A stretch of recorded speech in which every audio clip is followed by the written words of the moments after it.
नमस्कार साथियों, मैं दलित पत्रकार करण रैसवाल आप सभी के साथ एक बार फिर से जुड़ चुका हूं और आज हम मौजूद है भरतपुर क्षेत्र के अंदर। तो भरतपुर जिला अभी पिछले कुछ दिनों से राजनीतिक मोड़ पे चर्चा का विषय बना हुआ है, क्योंकि अभी कुछ दिन पहले ही 2 से 3 दिन पहले ही 22 तारीख को भरतपुर जिले के अंदर हनुमान बेनीवाल जी आकर गए हैं। तो उन्होंने जाट समुदाय के लोगों के लिए आरक्षण की मांग की थी। तो यहाँ के स्थानीय लोगों से बातचीत करते हैं और पता करते हैं कि वो क्या मुद्दा था। नमस्कार बाबू जी, आपका नाम बता दीजिए एक बार। नवल सिंह मेरा नाम। तो आप हमें बताएं कि यहाँ के जो विधायक है इस समय, तो अभी यहाँ के विधायक की बात कर लेते हैं और यहाँ के विकास की बात कर लेते हैं। तो आपके क्षेत्र में यहाँ के जो विधायक हैं वो इस समय कितना कुछ विकास करवा रहे हैं? हाँ जी, बढ़िया काम चल रहा है। बढ़िया क्या क्या काम करवा दिया उन्होंने पिछले 2.5 सालों से, जब से सत्ता में आए, जब से क्या क्या काम करवा भैया देखो, काम तो छड़ा एकदम चारों तरफ से बढ़िया काम चल रहा है, बहुत गजब से। और ऐसा काम किसी ने नहीं किया जो काम ही कर रहे हैं इस टाइम। बढ़िया काम। मुख्यमंत्री भजनलाल शर्मा जो कि भरतपुर जिले के ही हैं, तो वो राजस्थान के मुख्यमंत्री बने और वो पहली बार ही उन्होंने विधायक के चुनाव लड़े और पहली बार में उनको सरकार ने, बीजेपी सरकार ने उनको मुख्यमंत्री का पद संभलवा दिया। और वो वो पद को संभाल पा रहे हैं और राजस्थान के अंदर वो उस हिसाब से विकास करवा पा रहे हैं? बिल्कुल, बहुत बढ़िया विकास हुआ था, गजब से बहन, बहुत गजब से काम चल रहा है, धुआंधार। और इतना बढ़िया काम कर रहा है जो कब किसी विधायक ने नहीं किया, मंत्री ने किया। ठीक है नहीं? तो और जैसे कि बात करें कि पिछली सरकार थी कांग्रेस सरकार, तो आप बुजुर्ग आदमी हो बाबूजी, आपने पिछली 2 से 3 सरकारें देखी हैं राजस्थान के अंदर। पिछली सरकार थी अशोक गहलोत जी, उससे पहले थी वसुंधरा राजे जी, लेकिन इस बार राजस्थान के अंदर सरकार सत्ता परिवर्तन हुआ और सरकार में मुख्यमंत्री को बदला है भारतीय जनता पार्टी ने। उसके अंदर मुख्यमंत्री जी भजनलाल शर्मा को बनाए। क्या वो उस पद को संभालने में कामयाब हुए और राजस्थान के अंदर विकास करवा पाए? हाँ, टाइम तो लगता है काम में भाई, अब सोच सकते रहे, वो हवा खुली है और काम बढ़िया कर रहा है इस टाइम, बहुत बढ़िया अच्छे से काम हुआ है। आप बताओ बाबू जी। पहला चांस है, ऐसे ही चलेगा भाई, धीरे धीरे। अभी दूसरी बार आ जाएगा फिर और अच्छे से करेगा। अब भाई पहली बार आया है तो इसी हिसाब से काम चल रहा है अभी तो। अब इसके बाद दूसरी बार आ जाएगा तो और अच्छे से काम चलेगा। अभी पहली बार में तो बहुत विकास चालू कर दिया है इन्होंने। भरतपुर के अंदर आप थोड़ा बताएं कि एक नंबर काम चल रहा है फिलहाल। क्या मतलब उन्होंने क्या काम करवा दिया, थोड़ा नाले पुल वगैरह जो कुछ चल रहा है सारे बढ़िया चल रहे हैं। रोड वगैरह सब कुछ टकाटक चल रहे हैं इस नंबर। एक संग चारों तरफ से खुदाई सब चल रही है। यहाँ पे पास में ही एक लोहागढ़ किला है, उसके अंदर झील भी है। तो उस झील के अंदर अभी माननीय मुख्यमंत्री जी आकर गए हैं, तो उधर 1,84,00,000 रुपए का बजट पास करवाकर एक शावर बनवा के गए हैं। उधर लाइटिंग शावर चलते हैं जिससे कि यहाँ पर पर्यटन आएंगे, दूर दूर से लोग आएंगे और वहाँ के स्थानीय लोगों का रोजगार भी बढ़ेगा। उसके बारे में नहीं वैसे आपको पता नहीं है यहाँ पे लोहागढ़ किले के बारे में? लोहागढ़ किले के बारे में पता है, पर उसका भीतर जाके हमने नहीं देखा भैया। चलो कोई बात नहीं। तो हम दूसरी तरफ बात करें कि यहाँ पर मुख्यमंत्री जी द्वारा एक एयरपोर्ट और आवंटित करवाया गया है भरतपुर जिले के अंदर एयरपोर्ट। ये तो बहुत अच्छी बात हो रही है। तो एयरपोर्ट आ जाएगा भरतपुर के अंदर, भाई राजस्थान के अंदर एयरपोर्ट आ जाएगा, भरतपुर के अंदर एयरपोर्ट आ जाएगा, बहुत अच्छी बात है। सुविधा हो जाएगी जनता को आने जाने में। वैसे बहुत प्रॉब्लम हो रही बसों से, इनसे इससे बहुत सुविधा हो जाएगी हमको।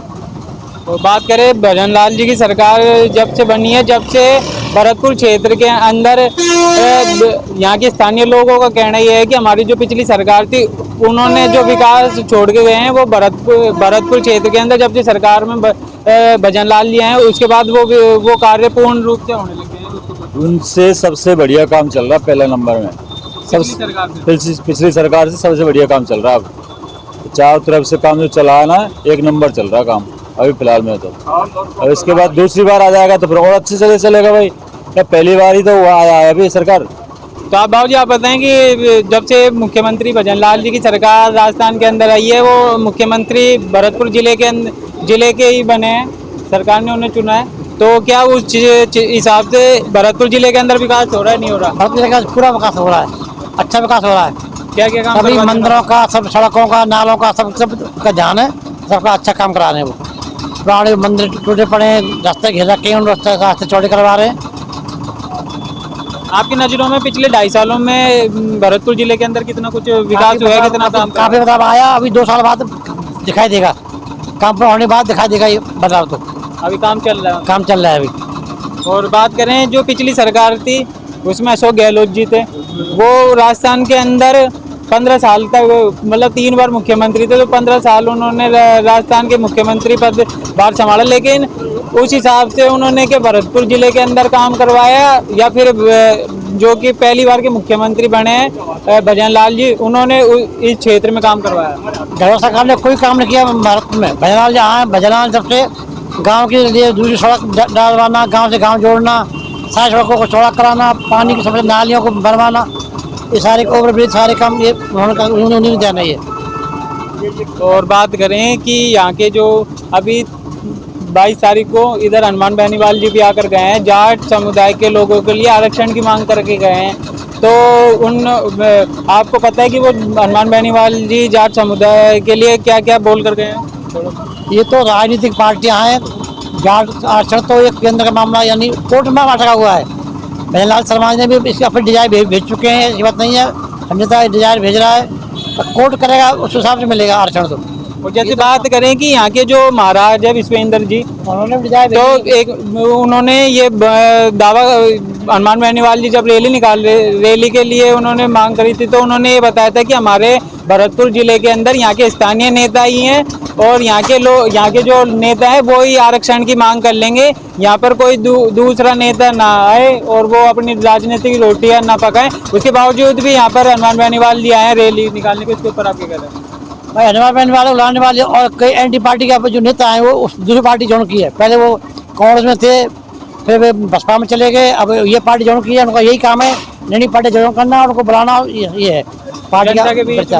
हाँ बस भ्रमित करने के लिए काम यही होता है। और दूसरी बात करें भरतपुर जिले की सांसद संजना जाटव जी, जब हनुमान बेनीवाल जी रैली में आ रहे थे तो उससे पहले संजना जाटव जी उधर आ गई थी, तो उन्होंने अपने पोस्टर लगवाए थे।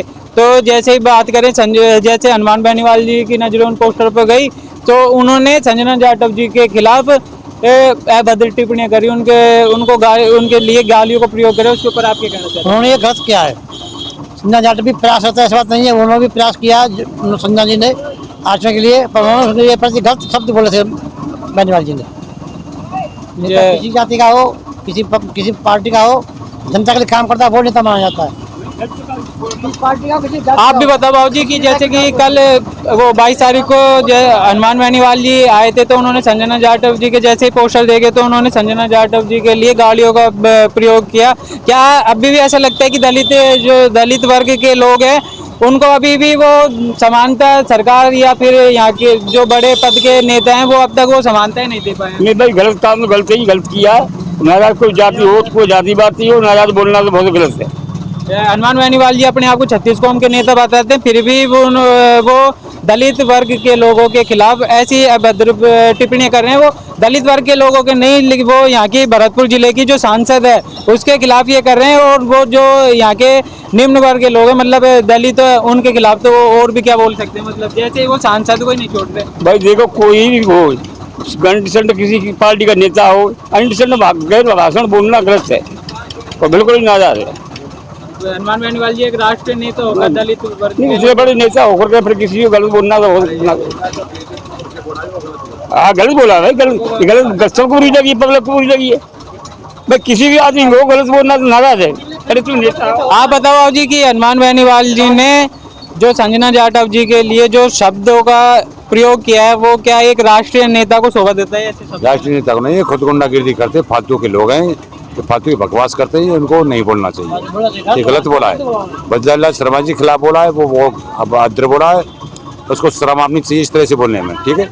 उन्होंने हनुमान बेनीवाल जी ने भजनलाल जी के खिलाफ भी ये बोला है कि भजनलाल जी तो एक मूर्खों के राजा हैं, जबकि वो राजस्थान के मुख्यमंत्री, राजस्थान के मुखिया हैं। क्या ऐसे शब्द राजस्थान के मुख्यमंत्री के खिलाफ शोभा देते हैं? वो एक नहीं, बिल्कुल शोभा नहीं देते, तो गुंडागिर्दी है फालतू के लोगों की, ये सब कुछ गलत है, इस तरह से नहीं बोलना चाहिए। ये एक अच्छे सांसद की बोल भाषा नहीं, तो गंवार गुंडाओं की भाषा है, समझे। अच्छे सांसद की भाषा नहीं, गंवार गुंडों की भाषा है। हनुमान बेनीवाल जी अपने आप को 36 कौम के नेता बोलते हैं, फिर भी वो मतलब दलित वर्ग के लोगों के जो सांसद बनी है संजना जाटव जी, वो अपनी मेहनत से सांसद बनकर आ रही है। वो जाटों के खिलाफ अपने आरक्षण की मांग करने के लिए आई थी, तो उन्होंने उन्हीं के खिलाफ गालियों का प्रयोग किया है। उसके ऊपर आपके बिल्कुल गलत किया है, बहुत ज़्यादा गलत किया है। ऐसा उनको नहीं बोलना चाहिए और संजना जी का और सम्मान करना चाहिए, क्योंकि उनके बराबर से बराबर करना बनाने के लिए आई थी वो, जो कि उनको इस तरह से अपशब्द बोलना उचित नहीं है। ठीक है, धन्यवाद बाबू जी। तो देखिए साथियों, आज हम मौजूद थे भरतपुर जिले के अंदर, तो यहाँ के स्थानीय लोगों ने बताया कि जैसे कि 22 तारीख को हनुमान बेनीवाल जी भरतपुर जिले के अंदर आए थे, तो उन्होंने संजना जाटव जी के लिए जो है गलत टिप्पणियाँ करी थी। तो वो टिप्पणियाँ, वो अपने आप को 36 कौम के नेता बताते हैं और वो दलित वर्ग के लोगों के खिलाफ ऐसी भाषा का प्रयोग करते हैं, तो ये बिल्कुल गलत है। तो हम ऐसी लाइव अपडेट देखने के लिए बने रहे हमारे चैनल पे। जब तक के लिए धन्यवाद।